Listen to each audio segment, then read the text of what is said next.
ప్రభు నామమునకు ఘనత మహిమ ప్రభావములు కలుగునిగాక. రెవల్యూషన్ ప్రకటన గ్రంథం 7వ అధ్యాయం 11వ వచనం. ప్రతి బాష్ప బిందువును, వారి కన్నుల యొద్ద ఉన్నటువంటి ప్రతి బాష్ప బిందువును దేవుడే తుడిచివేయును.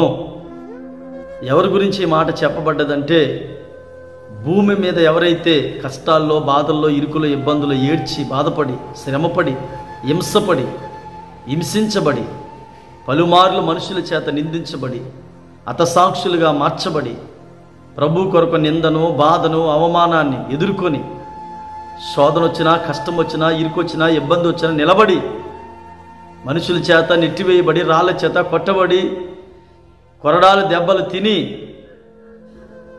రంపాలతో కోయబడి, భయంకరమైనటువంటి హింస పొందినటువంటి వారి కొరకు పరలోకంలో దేవుడిచ్చినటువంటి గొప్ప వాగ్దానం. వారి కన్నుల యొద్ద నుండి ప్రతి బాష్ప బిందువుని నేను తుడిచివేస్తాను అని వాగ్దానం చేస్తున్నాడు. ఈరోజు ప్రియులారా, దేవుని నమ్ముకున్నందుకు నీవు సిగ్గుపడుతున్నావా? సిగ్గుపడొద్దు. ఈ క్షణకాలం ఉన్నటువంటి ఈ జీవితం కొంతకాలం మాత్రమే. దేవునికి నమ్ముకున్నందుకు, క్రైస్తవుడైనందుకు, బాధ అనుభవించినందుకు నువ్వు సిగ్గుపడనక్కర్లేదు. ఆ పేరుని బట్టి సంతోషించి ఆనందపడు. అయ్యో, నేను ప్రభు నమ్ముకున్నాను, నా వారు నాకు దూరం అయిపోయారు. నేను చర్చికి వస్తున్నాను, నా భర్త నన్ను వదిలేస్తాడు. నేను మందిరానికి వెళ్తున్నాను, నా పిల్లలు నన్ను విడిచిపెట్టేశారు. నేను ప్రభు సువార్త ఆలకించి బైబిల్ పట్టుకున్నాను, నా తల్లిదండ్రులు ఇంట్లో నుంచి నన్ను గెంటి వేశారు అని ఒక సహోదరుడిగా, ఒక తల్లిగా, తండ్రిగా బాధపడుతున్నావేమో. ఇదిగో ఈరోజు ఈ వాగ్దానం నీ కొరకే. ఈ భూమి మీద ఉండేటప్పుడు కూడా నీ ప్రతి బాష్ప బిందును తుడిచివేస్తాడు. నీ కన్నీళ్లను దేవుడు బుడ్డులో పెడతాడు.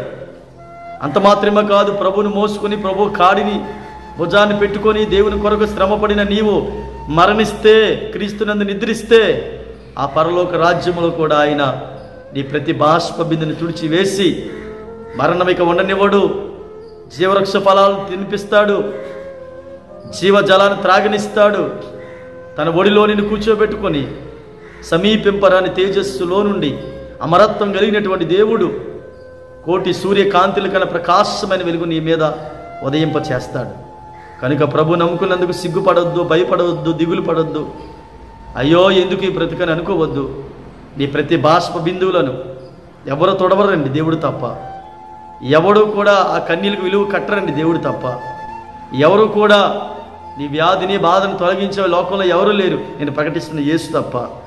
నీ బాష్ప బిందువులను ప్రభు తుడిచే రోజు త్వరలోనే ఉంది, దగ్గరలోనే ఉంది. కనుక ఏ విషయంలో బాధపడుతున్నావు అందులో విజయం పొందుకుంటావు. ఈ వాగ్దానాన్ని నమ్ము. ఇక్కడే కాదు, పరలోకంలో కూడా, నిత్యరాజ్యంలో కూడా ప్రభు కృప నీకు తోడై ఉంటుంది. అయితే లార్డ్ బ్లెస్ యు. దేవుడు నిన్ను ఈ వాగ్దానం ద్వారా దీవించును గాక. ఆమేన్, ఆమేన్.